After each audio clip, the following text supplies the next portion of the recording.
Thales Magno é jogador do Corinthians. Vídeo de hoje do canal do Nicola traz detalhes sobre o acordo do Timão com o New York City e fala também sobre o Flamengo. Caixa está tentando cancelar ou anular o leilão que garantiu a compra do terreno pro rubro-negro. Falo também sobre o Palmeiras, informação importante em relação a Zenit, Rafael Veiga e uma oferta de 27 milhões de euros.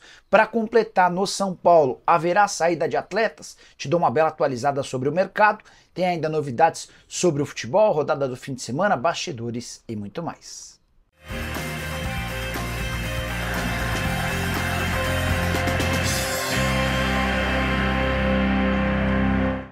Fala aí pessoal, sou Jorge Nicola, bem-vindos a mais um vídeo do canal, sempre bom ter vocês por aqui. Sem perder tempo, só pedir para deixar like, se inscrever no canal e ativar todas as notificações. Seguimos rumo a 1.400.000 pessoas inscritas.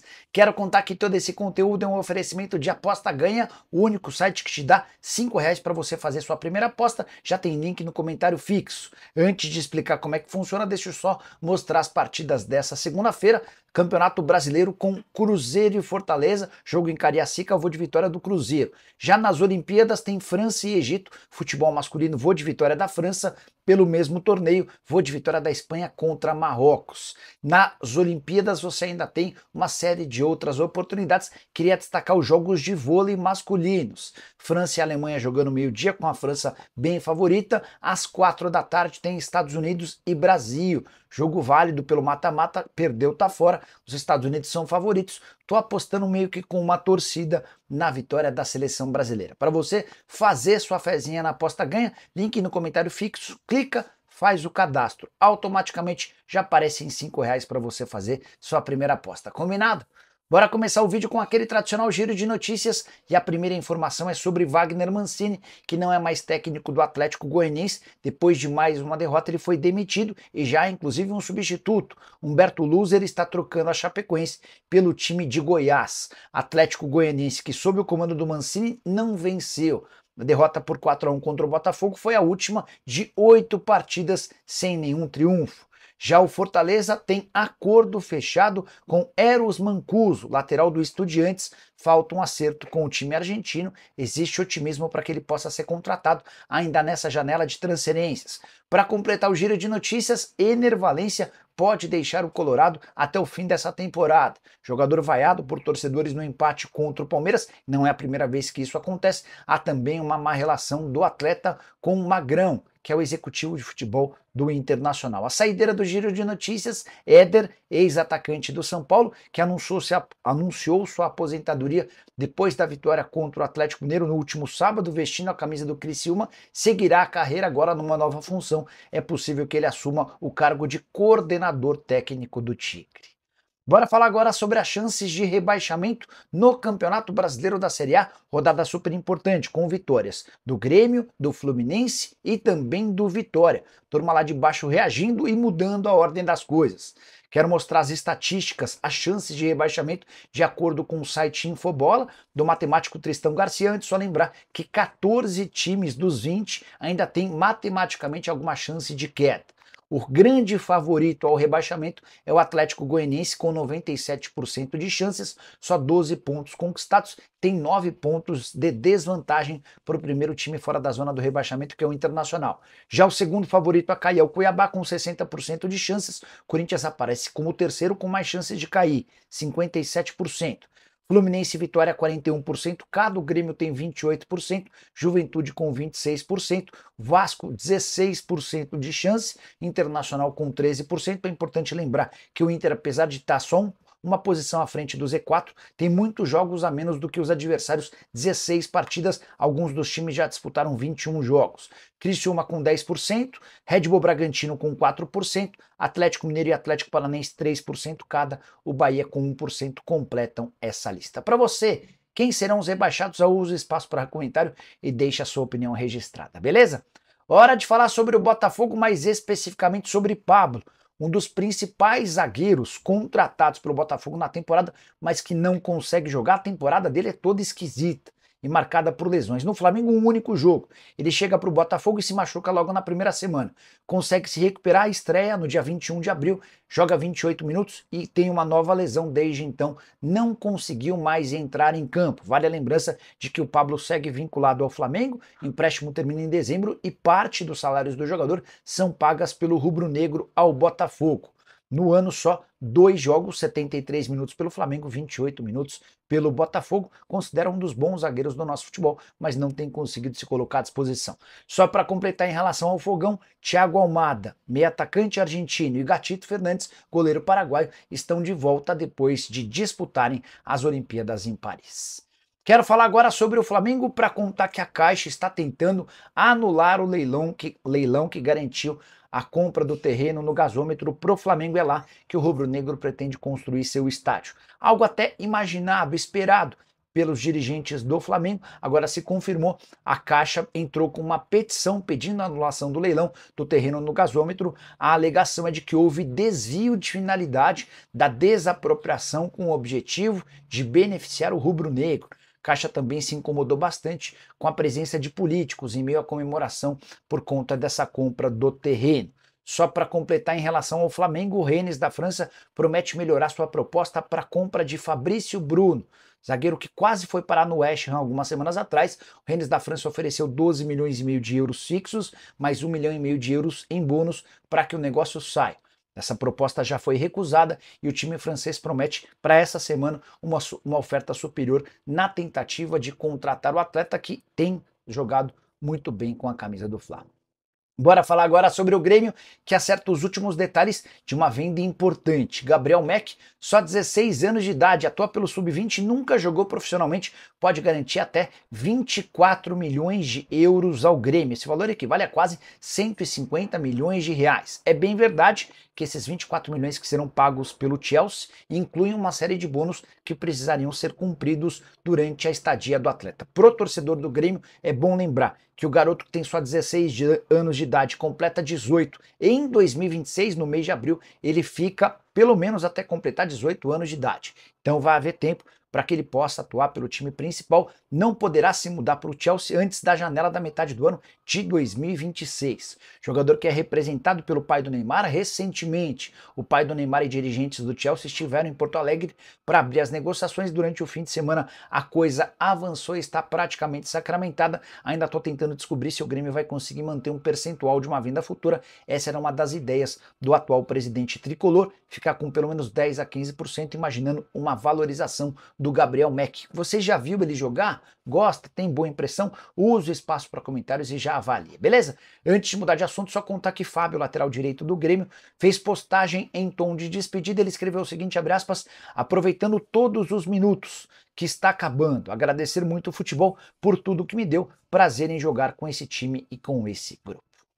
Bora repercutir agora uma informação que agitou os noticiários de palmeirenses. A informação é de que o Zenit promete proposta de 27 milhões de euros, ou quase 170 milhões de reais, para comprar Rafael Veiga. Eu havia informado alguns dias atrás, baseado no que me disse André Cury, que o Zenit havia feito uma proposta de 20 milhões de euros recusada pelo Palmeiras. Ninguém no Palmeiras quis se posicionar ou se pronunciar sobre o assunto. Na manhã dessa segunda-feira, conversando com pessoas que têm excelente trânsito no Zenit, ouvi que não há proposta do Zenit pelo Rafael Veiga e nem vai haver. A justificativa, a relação péssima do presidente do clube, o Alexander Medvedev, com André Cury, representante do Rafael Veiga. Quis saber o motivo dessa desavença, dessa relação ruim, e essa pessoa me lembrou que a passagem do Yuri Alberto pelo Zenit acabou queimando por completo o filme do empresário André Cury. Diante desse cenário, não vai haver mais negociação ou proposta da parte do Zenit para com Rafael Veiga. Torcedor do Palmeiras não precisa se preocupar com essa possibilidade. E também não é a chance do Rafael Veiga se mudar para o Zenit que pode impedir ou não a negociação do Claudinho com o Flamengo. As tratativas seguem acontecendo. O Flamengo tenta desdobrar essa situação bem chata com o Zenit. Difícil lidar com os russos que não precisam de dinheiro. Esse é um dos clubes mais ricos do mundo, enorme capacidade financeira. Ainda existem as negociações, representantes do atleta brasileiro do Claudinho estão lá na Rússia conversando com os dirigentes. A boa relação dos empresários da Elenco Esportes, agência que representa o Claudinho, com os donos do Zenit, é a última esperança rubro-negra para que o negócio saia. Bora falar agora sobre o São Paulo, atualizando sobre o mercado de contratações. Você, torcedor são paulino, não deve esperar por muitos reforços. Se pintar, deve rolar o Thiago Mendes, mas o negócio é dos mais complexos, para não dizer impossíveis. Tudo porque o Al Rayyan do Catar não pretende negociá-lo por menos de 6 milhões de euros. Em relação ao Alexandre, a coisa deu uma bela esfriada. Mas não é sobre esse tema que eu quero contar. Queria dizer para vocês quais as possibilidades de saídas de atletas. Recentemente, o Carpini, que é técnico do Vitória, pediu as contratações do Rodriguinho, meio atacante, e do Moreira, lateral direito. A tendência é que nenhum dos dois saia. O São Paulo deve ficar com ambos até o fim da temporada. Existem outros dois jogadores em situação bem diferente. O Orejuela e Exson Mendes. O Orejuela estava emprestado ao futebol colombiano, não foi aproveitado por lá. O Exson Mendes voltou de um empréstimo do futebol espanhol. Nenhum deles será utilizado pelo técnico Luiz Ubeldia, ao contrário do Lisieiro, que inclusive esteve em campo no sábado contra o Flamengo. Então, a intenção, a disposição do São Paulo em fazer negócio com esses dois atletas, mas até esse momento nem propostas de empréstimo existem por Orejuela e Exson Mendes. São Paulo segue aguardando por interessados, topa facilitar a negociação e emprestar até de graça. Só para completar sobre um jogador do São Paulo que se destacou no fim de semana, Ibali, volante senegalês das categorias de base, que foi emprestado à Inter de Limeira até dezembro, estreou marcando gol na decisão por pênaltis que classificou a Inter de Limeira para a próxima fase do mata-mata da Série D. A Inter enfrentava o Avenida, a decisão foi para pênaltis, o Ibali com personalidade bateu, marcou e ajudou o time de Limeira a passar para a próxima fase. Quero falar agora sobre a classificação do Cruzeiro no Campeonato Brasileiro. Cruzeiro e Fortaleza fazem jogo super importante na noite dessa segunda-feira. E a vitória do Cruzeiro pode levar a Raposa para o terceiro lugar na tabela de classificação. Você que é torcedor do Cruzeiro, lembra qual foi a melhor posição da Raposa nessa edição do Campeonato Brasileiro? Acertou quem citou a segunda rodada, quando o Cruzeiro era vice-líder. O problema é que no início do campeonato tudo é meio bagunçado, né? Cruzeiro perde e acaba caindo para o 12º lugar na terceira rodada. Agora, numa condição muito mais consolidada, a Raposa pode pular para o terceiro lugar, ultrapassando o próprio Fortaleza e também o Palmeiras em caso de triunfo. Cruzeiro chegaria a 38 pontos com 20 jogos disputados, só 2 pontos atrás do Flamengo, vice-líder do campeonato, e com o mesmo número de jogos do rubro-negro, só para mostrar a eficácia, a eficiência desse time do Cruzeiro, que foi montado para muitos, para não brigar contra o rebaixamento e sempre passou muito longe do Z4. A pior colocação do Cruzeiro na atual edição do campeonato foi justamente aquela 12ª posição na terceira rodada. Só para completar, em caso de vitória contra o Fortaleza, o time fica a 5 pontos do Botafogo com um jogo a menos. O Botafogo é o líder da competição. O único pesar para a noite dessa segunda-feira é que o confronto do Cruzeiro contra o Fortaleza será em Cariacica e não em Belo Horizonte. O Ronaldo Fenômeno havia vendido esse jogo para lá por conta de R$1 milhão que já havia inclusive sido antecipado.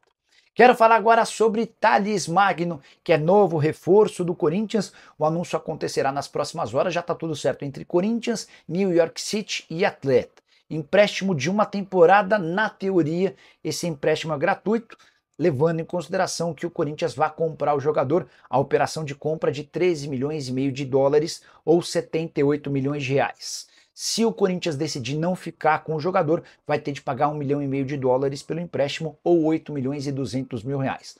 Importante contar que há cláusulas nesse contrato de empréstimo que obrigam o Corinthians a ficar com o jogador em definitivo, caso o Thales Magno bata alguns objetivos já estipulados. Atleta de 22 anos de idade, que surge muito bem no Vasco, é vendido em 2021 para o New York City por 60 milhões de reais. Nas últimas semanas, ele foi alvo do Vasco, do Bahia e também do Atlético Mineiro. Então dá para dizer que o Corinthians leva vantagem em relação a concorrentes importantes do Campeonato Nacional. Para mim chega para ser titular absoluto. E uma das boas aquisições, para mim a principal aquisição entre os 5 reforços que o Corinthians contratou nessa janela, já haviam chegado. Goleiro Hugo Souza, o zagueiro André Ramalho, além dos volantes Alex Santana e Charles. Esse, para mim, é o melhor de todos. Logo depois o André Ramalho, que também vai muito bem, obrigado.